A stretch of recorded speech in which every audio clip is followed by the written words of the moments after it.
And rail service has been halted again. Amtrak and Metrolink trains are cut off in San Clemente not even 2 weeks after reopening. Yeah, KCAL News reporter Rick Montanez live in Irvine. And Rick, this is a pretty significant slide. So what does this mean for SoCal train passengers?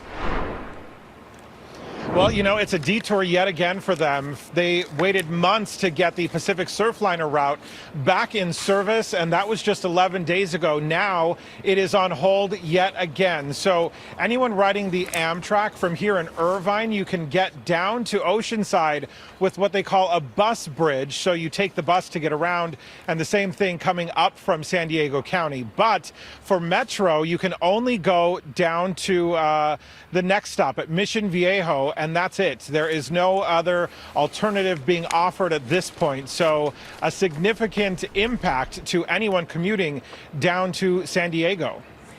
Rick, what is the damage so far to the Casa Romantica? Well, you know, we've seen that incredible video from KCAL, and so far it appears the patio has fallen down that cliff. But at this point, it looks to be the only damage we've seen so far. The building is red tagged, so are 8 other condos that are nearby. Those condos, we're told, are rentals or vacation homes, so not too many people directly impacted by living space anyway. But again, it looks to be just the patio so far. Hopefully there is no more movement, so there is no further damage to that cultural center. Yeah, you know, so what's next? How are the experts, going to figure out when it's safe to reopen, also for the tracks, but the cultural center as well?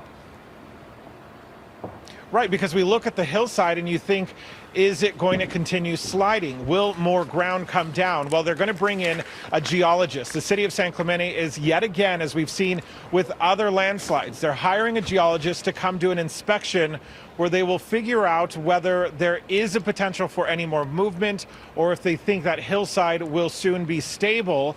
And then that is when they can determine whether the tracks will reopen, because the tracks were not damaged. The dirt only fell near them, so they were closed out of abundance of caution, but they have to wait for the experts to figure out how stable that cliff is. All right, Rick Montanez, thank you for that update. We appreciate it. CBS 2 is now CBS Los Angeles. CBS News Los Angeles, your local news, streaming wherever, whenever.